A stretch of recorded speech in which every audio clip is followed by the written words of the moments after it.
Bonjour à toutes et à tous, je suis très content de vous retrouver pour ce topo un peu particulier, puisqu'aujourd'hui on va voir l'utilisation de l'intelligence artificielle, plus spécifiquement en tout cas en médecine d'urgence. Alors c'est un sujet qui fascine, qui passionne, qui tiraille un petit peu tout le monde, et bien on va voir un petit peu ce qu'il en est. Alors je ne suis pas un professionnel de l'IA, c'est un sujet qui m'intéresse énormément. En tout cas, mon domaine de prédilection, vous le savez sans doute, c'est la médecine d'urgence. Et j'ai fait effectivement quelques recherches, lu pas mal de choses, visionné aussi.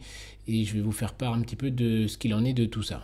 Alors, l'utilisation de l'intelligence artificielle en médecine d'urgence, ça va permettre, et en tout cas ça permet peut-être actuellement, et je dis bien peut-être, avec des guillemets, d'améliorer la gestion des flux, améliorer les diagnostics, un peu de triage et permettre une adaptation de certains traitements. Et encore, pour la médecine d'urgence, on va voir que c'est relativement discutable.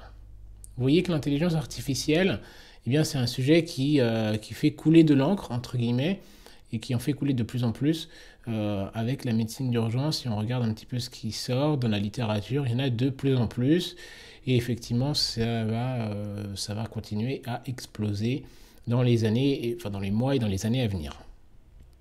Alors comment ça peut aider en fait le médecin concernant spécifiquement, je parle bien sûr de la médecine d'urgence et c'est très important de délimiter le terrain puisque vous voyez que ça a un impact dans différents domaines de la vie. Eh bien, globalement, si on devait résumer que deux choses, c'est plutôt l'analyse d'image, l'aide à la décision par exemple, donc pour optimiser le tri médical, le traitement, permettre une sortie adaptée, analyser des dossiers en temps réel, etc. Ça c'est vraiment une grande partie. Et l'analyse d'image, avec toute cette discussion autour du rôle encore du radiologue à l'avenir, même si je pense qu'il va évidemment être nécessaire d'avoir encore des radiologues, ça est évident à mon sens. Donc pour l'aide au diagnostic de certaines pathologies, l'embolie pulmonaire, l'AVC, le pneumothorax, des fractures. Bref, globalement, c'est surtout ça qui, si on devait résumer, c'est surtout ça qui est le résultat, en tout cas, de l'impact de l'intelligence artificielle en médecine d'urgence. Il existe beaucoup d'entreprises qui proposent des services en rapport avec cet outil formidable. Certains pour ce qu'on va appeler l'auto-triage, l'orientation du patient vers la ressource adaptée. Alors une maison médicale, le médecin traitant, les urgences ou un SMUR par exemple, en tout cas dans le système de santé français, l'aide au triage médical et enfin une dernière partie, la décision médicale, le diagnostic par exemple, le traitement. Vous voyez qu'il existe plein d'entreprises et c'est encore ça, c'est une image qui est tirée d'une revue de littérature d'il y a déjà quelques années et donc vous imaginez que depuis, bien évidemment, il y a eu une explosion encore des entreprises créées pour toutes ces choses-là. Alors si on devait rentrer un petit peu plus dans le détail, par exemple pour l'auto-triage, alors qu'est-ce qu'on entend par auto-triage? Eh bien c'est allouer les moyens aux personnes qui en ont besoin au bon moment et au bon endroit. Vous vous doutez que une personne qui fait un arrêt cardiaque a besoin de soins médicaux avant la pathologie qui est chronique et qui dure depuis des mois et des années. Ça va de soi, et ben c'est un petit peu le triage. Et donc l'auto-triage, ça va être donc une manière de faire un triage sans décision médicale, en tout cas sans avis médical direct, ce sera vraiment quelque chose d'indirect. Et ça, on l'utilise déjà un petit peu tous. Ça va être quand on va sur Internet, pourquoi j'ai ce truc-là, pourquoi ça me gêne, etc., etc. Donc ça peut être aussi l'utilisation de chatbots. Donc l'utilisation de chatbots, c'est un logiciel qui peut fonctionner à l'aide d'intelligence artificielle qui permet d'avoir avec ces systèmes de LLM une réponse plus ou moins bien formulée. Et je dois avouer que, par exemple, pour ne citer que ChatGPT de la société OpenAI, c'est relativement déconcertant de par la qualité de la réponse. La réponse est tout de même qualitative, mais ne sursoit pas, bien sûr, un avis médical qui est, à mon sens, et sera toujours nécessaire. Il y a bien sûr des objets connectés qui sont extrêmement intéressants et qui sont de plus en plus encadrés et qui peuvent faire le diagnostic de certaines pathologies. Donc la montre connectée, par exemple les Apple Watch, ont été validés d'après des sociétés de cardiologie par exemple, pour la détection et le diagnostic de fibrillation. Donc ça fonctionne. On sait qu'on peut s'y fier, en tout cas aux urgences, quand j'ai un patient qui se présente en me disant qu'il a eu des palpitations et que sur la montre connectée, sur son Apple Watch, il y a effectivement eu cet enregistrement d'un rythme irrégulier. Je fais confiance en la machine et je considère qu'il y a eu effectivement un épisode de fibrillation atriale, si c'était effectivement le diagnostic. Et on peut mesurer d'autres choses, d'autres paramètres. Il en existe des milliers et justement on va en discuter par la suite. Donc ça c'est vraiment la montre connectée. Et il y a même des fois des bagues. Alors il existe des bagues connectées, j'en parle pas, mais il y a des bagues connectées. Et tout ça, eh bien, c'est véritablement un outil qu'on utilise actuellement.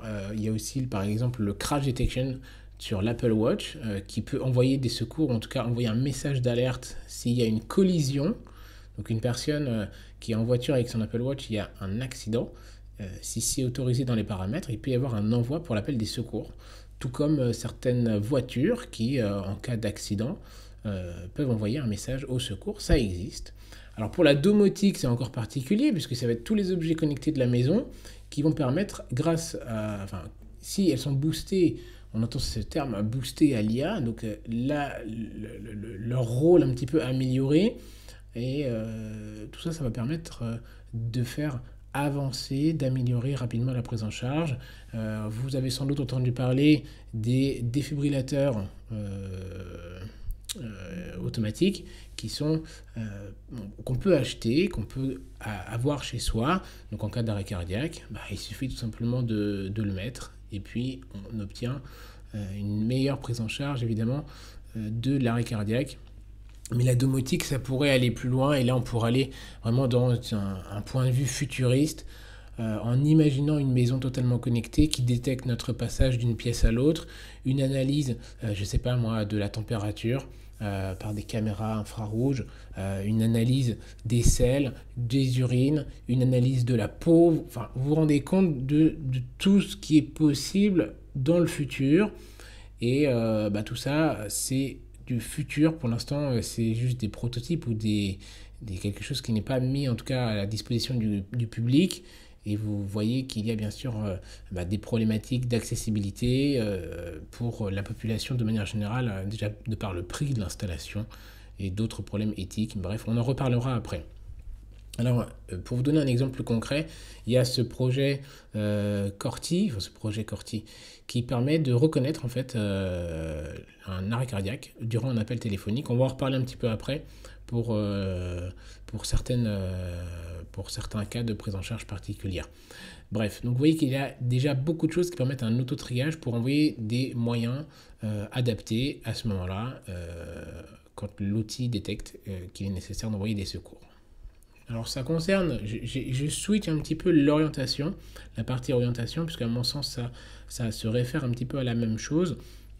Et là on va voir tout ce qui concerne l'aide au triage médical.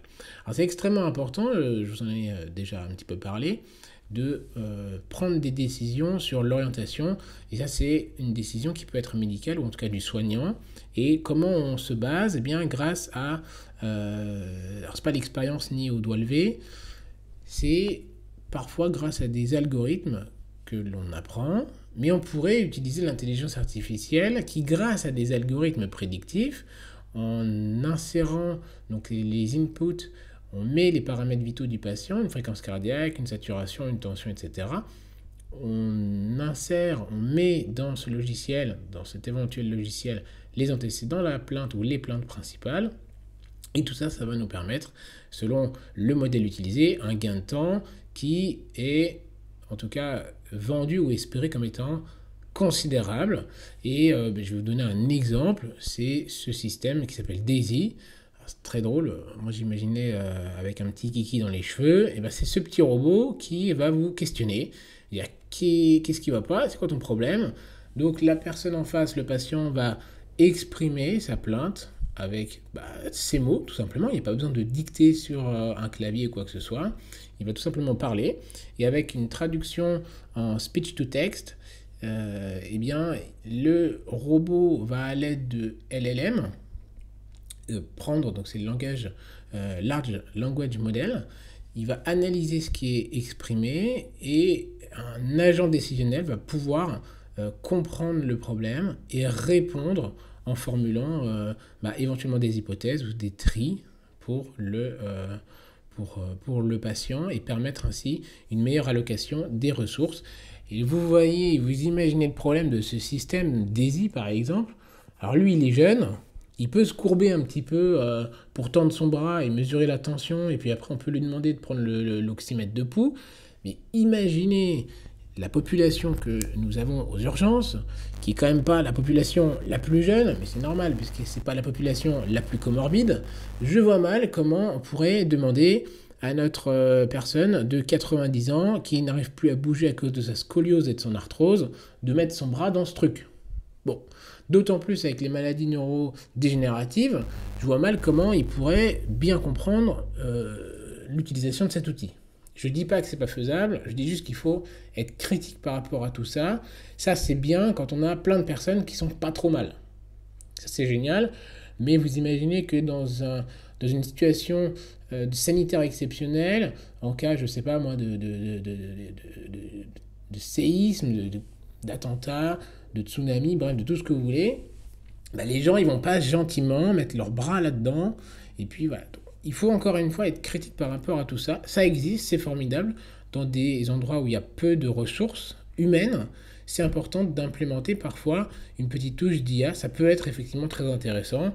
Et ces systèmes de LLM peuvent être très intéressants pour d'autres systèmes de triage, comme par exemple une étude coréenne qui a montré que en utilisant un score, donc l'échelle de tri KTAS, c'est une échelle de tri coréenne, et bien en fait, à l'aide de LLM, donc c'est toujours le système de Large Language Model, en fait ils utilisent le LLM de Meta, qui s'appelle Llama 3, et bien ils créent 4 agents, donc c'est l'agent de triage infirmier, l'agent de triage médecin, enfin de triage de réflexion médecin, le pharmacien et un coordinateur départemental des soins d'urgence, et ils se rendent compte qu'effectivement c'est aussi efficace que, en tout cas pour les pathologies très graves et très peu graves, donc un extrême et l'autre, l'outil d'IA est plus performant, légèrement plus performant, et je tiens à préciser ce mot, légèrement plus performant que l'humain. Donc ça resterait intéressant. Maintenant, on va voir par la suite les gros points négatifs, ça va être la dépendance aux grandes bases de données. Enfin, c'est une grande dépendance aux bases de données et surtout qu'il faut des grandes bases de données pour pouvoir être efficient dans la prise en charge. Donc oui, il y a beaucoup d'outils qui existent.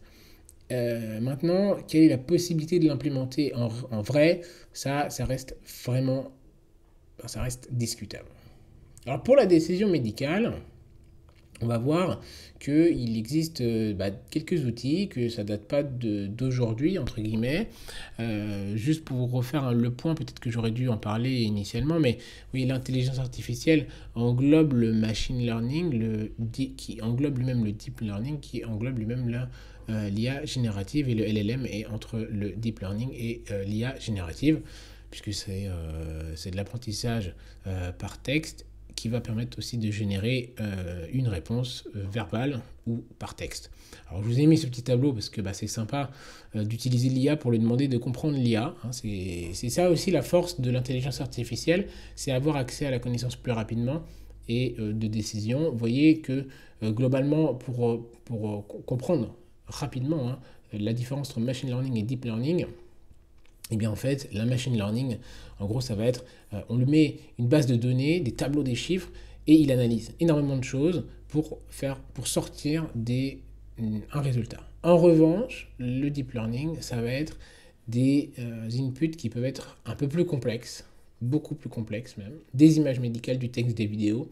Dans les images médicales, justement, il y a ce point extrêmement important, c'est la reconnaissance de fractures, de pathologies, de cancer, qui est extrêmement important. Il y avait ce papier de Nature qui montrait l'utilisation de l'IA pour reconnaître les mélanomes. Mais bien sûr, la base de données dépendait d'une population blanche.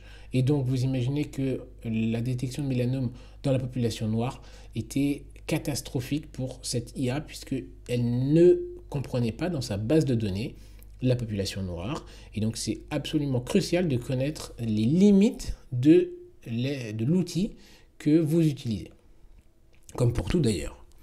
Je voulais vous parler par exemple de cette étude de 2019 du Danemark. Ils entraînent sur 100 000 appels la reconnaissance d'arrêt cardiaque, donc une IA et versus le gold standard qui reste l'humain. Eh bien, globalement, en moyenne, ils gagnent 10 secondes sur la détection de l'arrêt cardiaque. La machine est un petit peu plus rapide pour détecter l'arrêt cardiaque. Alors la machine, dans l'étude, est effectivement un peu plus sensible. Alors c'est bien d'être plus sensible, mais elle est peut-être un tout petit peu moins spécifique. Donc oui, elle envoie en gros plus facilement, elle détecte plus facilement, elle envoie un petit peu plus les secours de manière massive. Ça pourrait être discutable. Je pense que ça peut être une aide, donc nous fournir une probabilité en analysant la voix. Mais vous voyez que, est-ce que ces 10 secondes-là doivent être prises, ou est-ce qu'on doit s'autoriser ces 10 secondes-là en ayant comme pendant tout ce qui va concerner les problèmes éthiques, les problèmes d'enregistrement, de confidentialité, de sûreté, etc.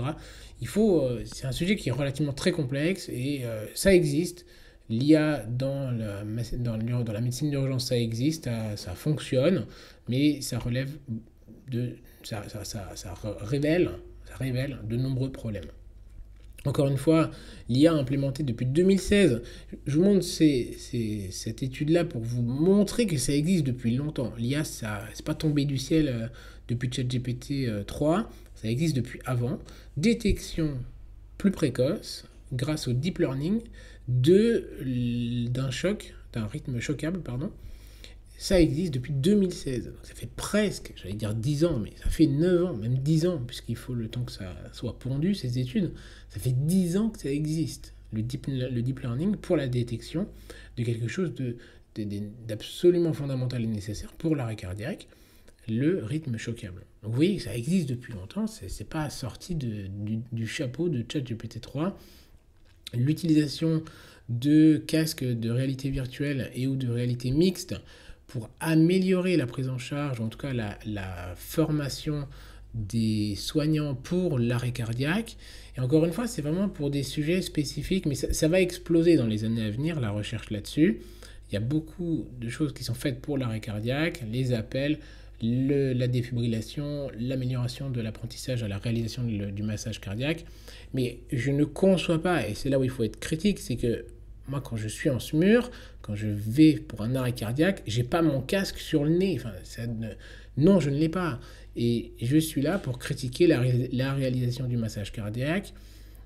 Ça pourrait s'implémenter dans les suites certains outils, mais ce genre de choses, éventuellement pour le grand public, pour se former, ou pour les premiers soignants sur place, pourquoi pas. Mais non, c'est pas quelque chose qui est utilisé par les soignants. Vous ne verrez pas, en tout cas en 2025, un SMUR qui va se pointer avec un casque sur le nez pour analyser la bonne dépression du massage cardiaque, la bonne dépression au niveau sur le thorax. Non, c'est pas possible, ça n'existe pas. Mais pour la formation, oui, ça existe. J'ai déjà testé l'utilisation d'un casque de réalité mixte pour s'entraîner à la ponction lombaire. Je pense que ce sont des outils qui sont formidables pour l'apprentissage du soignant et qui doivent être absolument implémentés au plus tôt pour le soignant. Vous connaissez sans doute les machines comme le robot Zeus, si je ne dis pas de bêtises, qui permet, avec la gestuelle du médecin, une chirurgie encore plus fine. Donc oui, c'est important, mais l'humain est encore là et toujours là. Et je pense que ça devra peut-être rester, mais encore une fois, c'est qu'avec des pincettes, puisque les choses évoluent tellement rapidement et tellement de manière exponentielle que voilà, il y a plein de choses à dire sur ce sujet-là. Un dernier point peut-être, c'est sur l'imagerie par exemple, et encore une fois, vous voyez que ça concerne l'arrêt cardiaque. Ça, c'est une étude qui concernait en fait la recherche de lésions post-anoxiques d'un arrêt cardiaque. Les scanners avec lecture par l'IA eh bien, étaient plus efficaces pour prédire une mauvaise, pour prédire le pronostic en fait, du patient en post-arrêt cardiaque. Donc là, oui, effectivement, c'est important puisque ça permet de l'allocation de soins et un outil pronostic extrêmement intéressant. Il n'y a pas que ça, il y a aussi, bien sûr, alors, plusieurs choses en préhospitalier qui peuvent être utilisées, en dehors de l'arrêt cardiaque, bien sûr, c'est permettre de classer, de trier les patients en améliorant donc le triage, permettre une communication améliorée. Ça, c'est un point qui est quand même très intéressant. On peut maintenant télétransmettre des données comme les informations qui ont été recueillies par les pompiers, par les ambulanciers, etc. Et ça, on peut le voir sur une feuille, sur le bilan. On voit que tous les paramètres ont déjà été pris. L'électrocardiogramme a été fait par les pompiers. C'est des choses qui améliorent la communication et donc améliorent la prise en charge et font gagner du temps. Donc oui, c'est quelque chose qui existe, mais ça, c'est pas de l'IA dont je vous parle, c'est juste de l'informatique, c'est de la connexion Internet, de l'informatique, bref, mais c'est pas de l'intelligence artificielle en soi. Par contre, on pourrait concevoir, et ça c'est que du on pourrait concevoir, parce que ce n'est pas encore le cas, mais on pourrait concevoir une amélioration de la communication, par exemple, alors soit un LLM ou alors un machine learning, un outil de machine learning qui relie le dossier médical et qui constate un risque élevé d'une pathologie coronarienne, le cardiologue est directement averti de l'admission du patient, alors que le médecin qui s'en charge aux urgences n'a pas encore pris le temps d'assimiler toutes les informations du dossier médical et n'a pas encore appelé le collègue cardiologue. Donc oui, ça pourrait permettre d'améliorer la communication, donc une réponse accélérée au niveau des soins, et l'implémenter dans ce qui concerne de manière générale, une prise en charge un peu boostée selon différents facteurs. Ce qu'on appelle le Internet of Things. Donc, ça concerne tous les objets qui pourraient être connectés aux patients. On pourrait alors, d'une part, avoir un monitorage. Alors, je ne sais pas si on devait, par exemple, mélanger certaines technologies. Par exemple, les scopes qui détectent une asystolie, une fibrillation, tout ça, ça existe, mais pourquoi on ne pourrait pas booster carrément ça en mélangeant des informations de la montre connectée du patient et ne plus le scoper directement, on pourrait directement lui mettre en fait une montre connectée, on lui met 2 montres connectées et en permanence, on a l'information qui revient avec une analyse en direct de la saturation, du scope et ce genre de choses pourrait éventuellement se voir à l'avenir, ou peut-être se voit, je ne sais pas, peut-être des études expérimentales, mais ça peut se faire, je pense, ça peut se faire. Les soins d'urgence doivent aussi recueillir beaucoup d'informations, et ça c'est une des problématiques, ça va être une des limites, on va le voir après. Donc recueillir beaucoup d'informations, avoir alors real-time monitoring, c'est un peu le patient qui est scopé, et permettre avec ces outils qui sont déjà à la disposition du patient, une montre connectée, une bague connectée, éventuellement à domicile, ça pourrait être un retour en hospitalisation à domicile en HAD avec juste une montre connectée, plus un détecteur de présence, je ne sais pas, qui permettrait de scoper le patient en permanence. On remonte les données, etc. etc. L'IA qui reconnaît à la voix, ça pourrait, en tout cas ça existe déjà, vous l'avez vu dans cette étude du Danemark pour l'infarctus, pour l'arrêt cardiaque, pardon, pas pour l'infarctus, pour l'arrêt cardiaque, mais on pourrait imaginer implémenter dans les logiciels de discussion, mais de recueil d'appels dans les centres, dans les CRA, au SAMU, quand on appelle le 15, ça pourrait permettre de détecter par exemple un stress majeur, et donc l'IA pourrait, je sais pas, avec une jauge par exemple, dire 50% de chance ou 90% de chance qu'il y ait un infarctus, et augmentation de la probabilité au fur et à mesure de la discussion. Ça, c'est quelque chose qui pourrait totalement se faire dans les suites, mais encore une fois, on va voir qu'il y a énormément de limites et c'est surtout sur ces limites qu'il va falloir discuter. Une dernière chose, ça pourrait être l'utilisation, dans le cadre des décisions médicales, des ressources hospitalières. Que ce soit à la fois dans le processus même administratif, donc l'enregistrement, une personne passe les portes, vous imaginez, ça pourrait se faire, ça ne se fait pas encore, mais ça pourrait se faire. Le patient arrive aux urgences, il passe les portes des urgences, il a une montre connectée ou quelque chose, ou peu importe, une caméra qui le reconnaît. Tout ça, c'est de l'intelligence artificielle qui pourrait reconnaître la personne. Le patient est enregistré automatiquement, sa plainte est recueillie par une machine, et on pourrait prévoir dans les suites d'une chirurgie ou d'un examen un rendez-vous de suivi adapté au patient selon sa pathologie exacte, selon le risque, comme il est âgé et il a de l'ostéoporose parce que l'IA a analysé son dossier médical, peut-être qu'on va le revoir un petit peu plus tard ou un petit peu plus tôt, les outils de facturation, le compte-rendu du dossier médical qui est dicté directement. Alors pour la dictée du dossier médical, ça existe déjà, les radiologues l'utilisent, je l'utilise aussi d'ailleurs, c'est un outil qui est formidable, qui permet de faire gagner du temps, mais c'est pas boosté à l'intelligence artificielle, il y a pas, c'est pas, pour l'instant je ne dicte pas quelque chose et il y a une surcorrection. Il n'y a pas une réévaluation de l'information que je délivre à la machine, c'est je donne une information, elle est retranscrite. Mais on pourrait imaginer ce genre de choses. Il y a l'examen clinique qui est recueilli par une machine ou à côté un petit boîtier qui enregistre la communication, l'échange, la consultation avec le patient. Et ce petit boîtier enregistre tout ce qui est dit et crée directement le compte-rendu médical et qui aura appris, cette machine, ce petit boîtier à côté du médecin, qui aura appris à reconnaître la formulation de ce médecin, les plaintes du patient, etc. etc. Comment adapter aussi les ressources, le nombre de lits, données épidémiologiques, augmentation de la grippe, augmentation de telle pathologie, il va falloir, alerte, augmenter le nombre de lits de personnes, etc. etc. Vous imaginez bien sûr qu'il y a énormément de limites à tout ça. On va commencer, et c'est vraiment, je pense, une partie qui est encore plus intéressante que ce qu'on a évoqué jusqu'à présent, le phénomène de ce qu'on appelle la boîte noire et les problèmes éthiques. Alors qu'est-ce que c'est le phénomène de la boîte noire? Eh bien en fait l'intelligence artificielle, bien que ce soit un domaine d'ingénierie qui me dépasse, ce qu'il faut comprendre c'est qu'on met des données qui sont modifiées, évaluées, enfin modifiées entre guillemets, qui sont traitées et le logiciel va donner un résultat.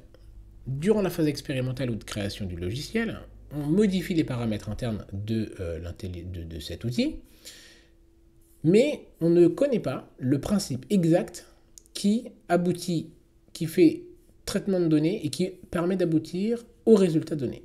Toute cette étape-là, elle est totalement opaque. On ne sait pas pour l'instant pourquoi, quand on met un résultat, pourquoi quand on met des données, des inputs, on a tel résultat. On sait comment on peut aboutir à changer certains paramètres de l'IA et aboutir à un nouveau résultat. Mais on ne sait pas exactement pourquoi comment la machine réfléchit. Ça, on ne sait pas. Et ce qu'on appelle donc ce phénomène de la boîte noire, c'est des problèmes conséquents pour le domaine médical.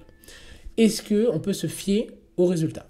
Il peut y avoir des erreurs de diagnostic, de traitement, de triage, et qui va être responsable à ce moment-là?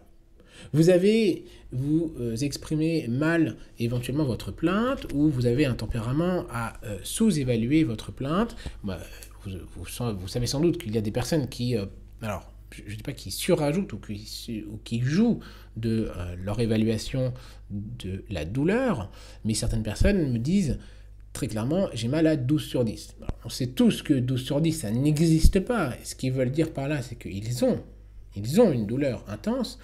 Mais inversement, il y a des personnes, je sais très bien, je les ai quand ils appellent le 15 et que je régule, autant il y a des personnes qui ont ce qui peut sembler en tout cas être une petite plaie et qui évaluent leur douleur à 8 sur 10, autant j'ai déjà eu quelqu'un qui appelle avec une section de la main complète et qui me demande dans quel hôpital aller. Donc vous imaginez la différence d'évaluation. Ça, il n'y a, je pense, en tout cas pour l'instant, qu'une évaluation médicale d'un humain qui est suffisante et adaptée pour ce genre de situation. Quelle va être l'acceptabilité aussi par les professionnels, même si à un moment donné, je pense que on ne pourra pas tolérer, en tout cas la population ne pourra pas tolérer qu'une intelligence artificielle soit efficace dans 95% des cas, que le médecin soit efficace dans 85% des cas, et que l'on se dise, bah, on préfère l'humain qui est moins efficace a priori que la machine, que l'IA. Alors, oui, il va falloir commencer à sérieusement se former sur ce domaine pour tous les spécialistes, je pense. Et troisième aspect, l'aspect éthique et l'ego. Alors ça fait un peu ricocher sur ce que j'ai déjà dit, mais encore une fois, qui va être responsable en cas d'erreur médicale? Si la machine dit il faut traiter, que le médecin ne comprend pas pourquoi il faut traiter, ou alors ne comprend pas le traitement et qu'il n'effectue pas, il ne suit pas les conseils de l'IA, qui va être responsable? Là pour l'instant évidemment c'est toujours le médecin qui est responsable. Mais à un moment donné, on pourra se poser la question de la responsabilité. Est-ce que c'est le créateur du logiciel? Est-ce que c'est l'hôpital? Bref, tout plein de questions et d'enjeux extrêmement importants à discuter. Quelles seraient les solutions? Si on ne comprend pas la boîte noire, il faudrait essayer de comprendre et d'obtenir une transparence de cet outil. Il faudrait utiliser une nouvelle IA qui nous permettrait de comprendre ce que pense ou comment fonctionne la première IA.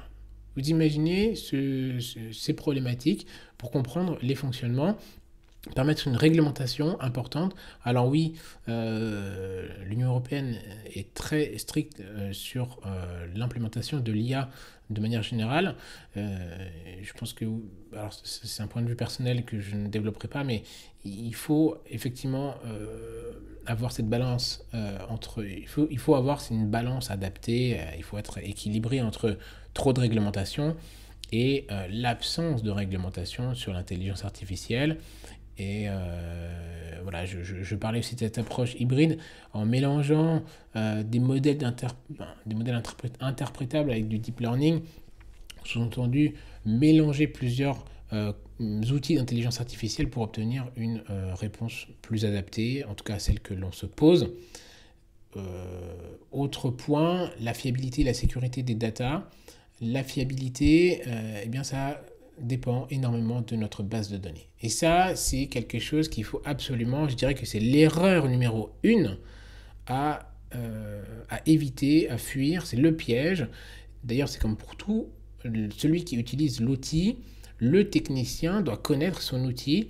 Quand j'utilise l'échographie et que je ne vois pas le cœur, par exemple, parce que je ne peux pas le voir, même avec la sonde, je ne le vois pas. Je sais que soit il y a une première explication, peut-être qu'il y a une dextrocardie, ce qui est quand même très rare, mais normalement je l'ai trouvé, puisqu'à un moment donné, si je tourne autour du thorax complet, je vais voir un cœur, ça devrait bouger quelque part. Autre possibilité, le patient n'a pas de fenêtre pour me permettre de visualiser la silhouette cardiaque, et donc je ne vois rien entre les côtes, ce qui peut être une explication, mais est-ce que c'est pas autre chose? Et autre hypothèse encore, il y a quelque chose qui s'interpose entre ma sonde d'échographie et le cœur. Est-ce que cette chose, ce n'est pas de l'air en cas de pneumothorax? Je l'ai déjà eu, je l'ai déjà vu, et je vais certainement le voir encore. Il faut rester critique quand on utilise un outil. Eh bien, l'intelligence artificielle est un outil extrêmement puissant avec énormément de défauts, énormément de capacités, une puissance phénoménale, mais il y a énormément de défauts. Et ces défauts, c'est la base de données. Il faut comprendre comment est nourri cet outil. Si, comme je vous le disais pour le papier de Nature sur la détection des mélanomes à l'aide de l'IA, vous ne donnez qu'une base de données de population blanche, comment allez-vous détecter les mélanomes en cas de peau foncée? Oui, ça ne fonctionne pas. Donc les recommandations raciales, je ne comprends même pas pourquoi d'ailleurs ils utilisaient ce mot dans le document que j'ai utilisé pour faire le topo, mais pour essayer de bien comprendre. Le but c'est d'être compréhensible au maximum. les recommandations par l'âge, oui, si vous vous rendez compte en fait que le patient meurt quand il est âgé dans votre base de données, on va le voir après, hein, ça va être le phénomène autoprophétique, selon la base de données, il peut modifier la réponse obtenue et il faut rester critique par rapport à ça, basé sur le sexe, avec tous les biais. Et il faut comprendre tous les biais inhérents à chacun des paramètres. Vous vous doutez que il y a peut-être plus de diabète et de surpoids dans la population qui peut être de manière socio-économique défavorisée.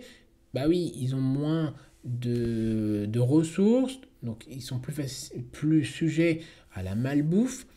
Et il y a plein de facteurs comme ça à prendre en compte. Et il faut absolument être critique et nourrir l'IA d'une base de données correcte, précise, fiable et détaillée. Et c'est aussi un problème même de la médecine d'urgence.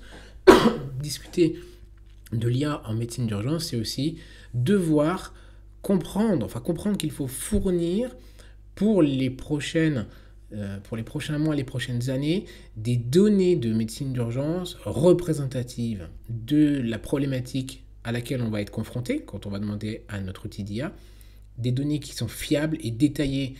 Il faudrait, et malheureusement on n'a pas le temps, mais c'est encore là des problèmes, vous comprenez, quand on n'a pas le temps de développer un dossier médical, puisque c'est inhérent à la problématique actuelle, on n'a pas le temps, on n'a pas de moyens, donc on traite comme malheureusement on peut le faire, une pathologie, on ne peut pas détailler comme on devrait détailler certains points. Malheureusement, on manque du coup de ces détails, et c'est des détails qui parfois pourraient bien alimenter les bases de données. Et un dernier point, la sécurité des data, tout ce qui est l'informatique est piratable et tout le temps piratable. On a déjà piraté des pacemakers. Imaginez seulement pouvoir, un pacemaker ou un défibrillateur implantable qui serait boosté, entre guillemets, j'utilise toujours cette expression, boosté à l'IA, et on le pirate et l'outil fonctionne moins bien et le patient a des risques de décéder ou des complications. Une IRM dont les outils, en tout cas le fonctionnement serait piraté, les pouces-seringues électriques, ça l'a déjà été, c'était déjà décrit, un piratage de pouces-seringues électriques, vous mettez du potassium dedans, c'est quelque chose qui est courant pour tous les jours en médecine d'urgence, on utilise des pouces-seringues de potassium, mais que l'on met à un débit adapté.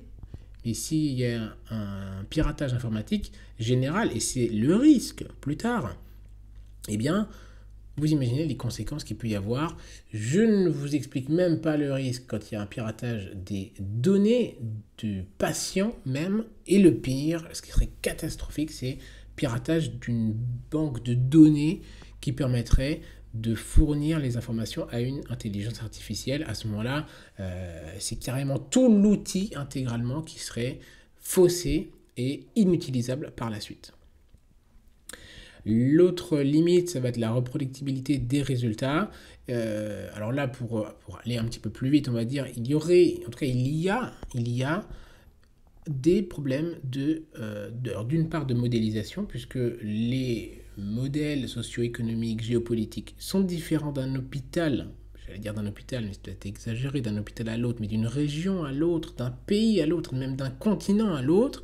Et donc, il faut pouvoir adapter le résultat, ou en tout cas notre base de données, l'IA, le logiciel, à la problématique,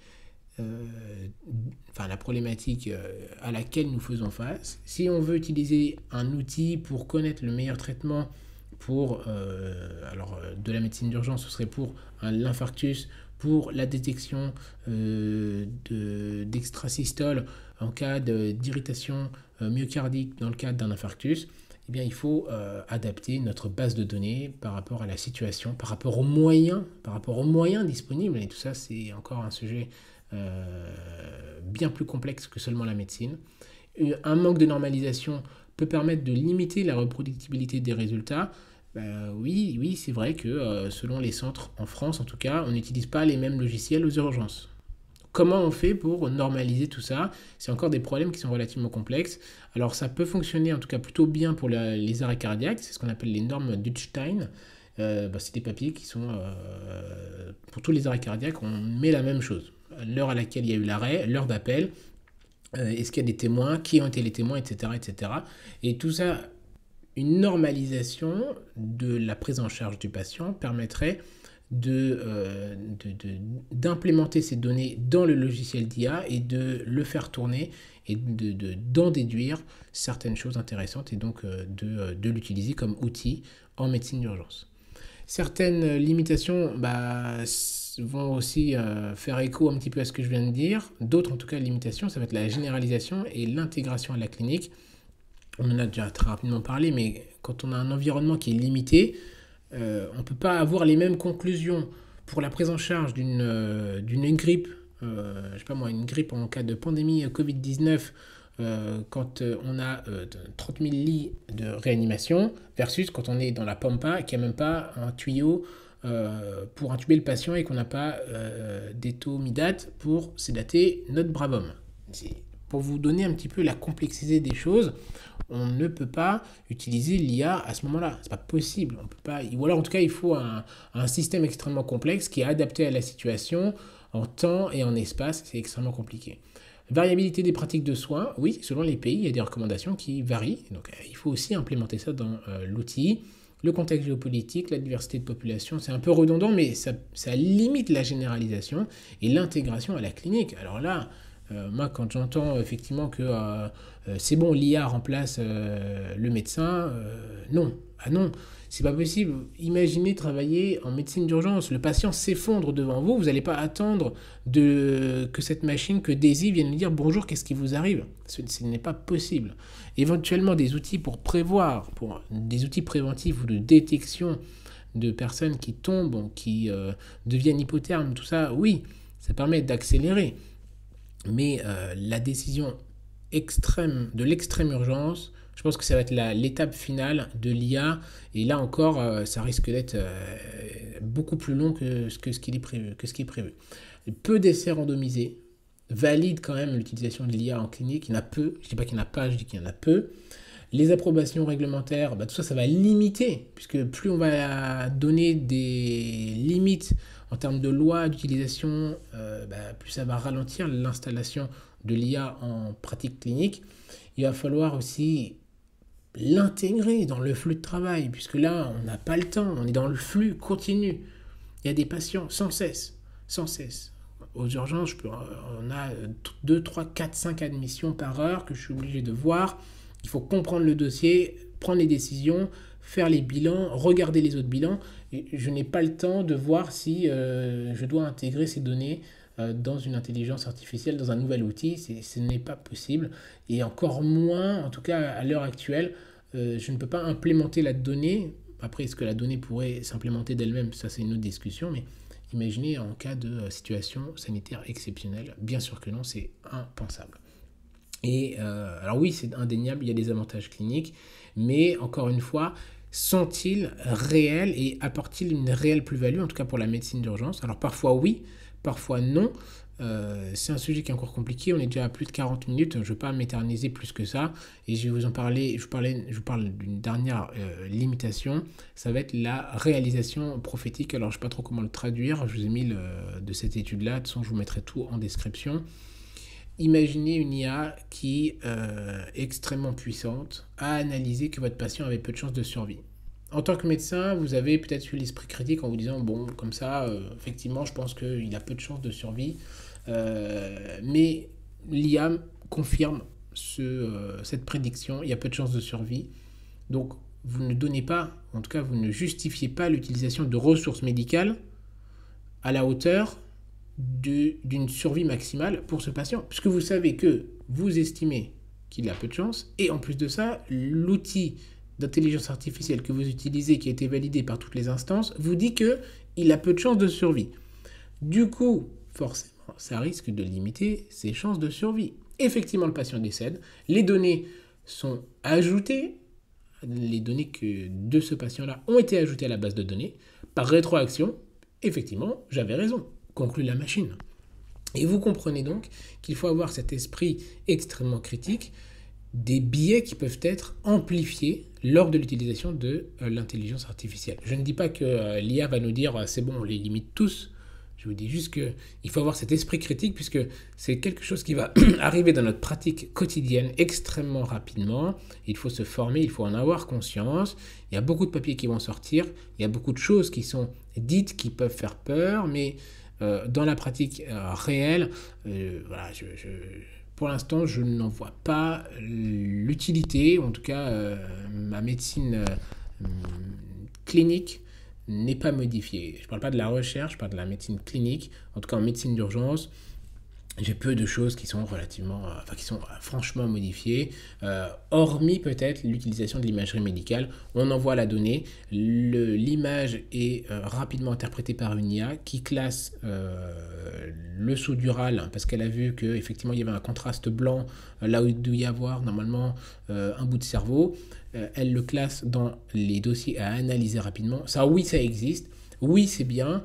Maintenant, pour le reste, quand le patient il est comateux, je ne vais pas attendre d'avoir l'analyse de l'IA pour me dire on fait déjà une glycémie, on regarde les pupilles, est-ce qu'il y a des signes de focalisation, est-ce qu'il faut l'intuber, on va faire une gazo, etc. etc. Tout ça, c'est, je pense, encore un peu de la fiction, même si ça risque peut-être un jour d'arriver, on ne sait pas. En conclusion, après cette très longue vidéo tout de même, l'intelligence artificielle, vous avez vu au cours de ce petit de l'image que je vous ai présenté tout à l'heure, il y a plusieurs domaines sous-catégories de l'intelligence artificielle.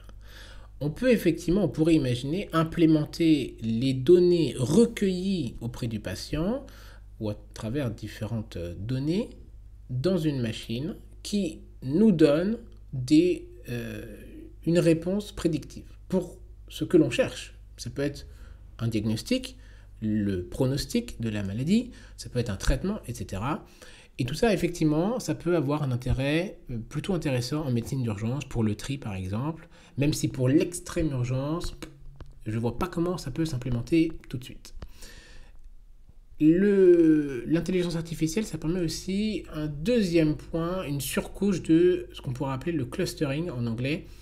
Il y a des patients qui, ça a été prouvé dans des études pour l'arrêt cardiaque, parce que c'est un grand sujet tout de même, est-ce qu'il faut faire de l'hypothermie thérapeutique. On s'est rendu compte qu'il y a des patients chez qui on suspectait un bénéfice de l'hypothermie thérapeutique, au final, n'avaient pas de bénéfice à cette hypothermie thérapeutique. Et bien, il s'est avéré qu'en fait, il y avait certains patients qui pouvaient avoir, alors ça peut être soit des modifications, soit des présentations phénotypiques différentes, ou alors des présentations génomiques différentes, qui ne répondaient pas au traitement comme on l'attendait. Tout ça, c'est intéressant. Encore une fois, en médecine d'urgence, moi j'attends une réponse parfois en quelques secondes, en quelques minutes. Il faut que l'outil soit extrêmement rapide. Ça va être peut-être difficile à implémenter, mais ce n'est pas exclu. L'utilisation des LLM et ce qu'on appelle le Natural Language Processing, ça pourrait être intéressant, mais gardons cet esprit critique peut-être. Vous appelez le 15, mon père tombe, il s'est évanoui, il ne bouge plus. L'intelligence artificielle a compris et vous répond et déclenche les moyens. Et l'intelligence artificielle vous dit effectivement débuter le massage cardiaque. Dans quelle mesure elle pourrait prendre un langage, une voix empathique et s'adapter aux cris, aux hurlements, aux pleurs de la personne? Je suis très dubitatif quant à ça. Très très dubitatif. Sincèrement, je ne sais pas comment c'est possible encore. Je pense que mes limites de connaissances en ingénierie informatique me donne pas un vrai point de vue, mais je ne sais pas comment c'est possible. En tout cas, c'est des outils qui existent. Ça existe, ce n'est pas implémenté, en tout cas là où je suis. Là, ailleurs, je ne pense pas non plus.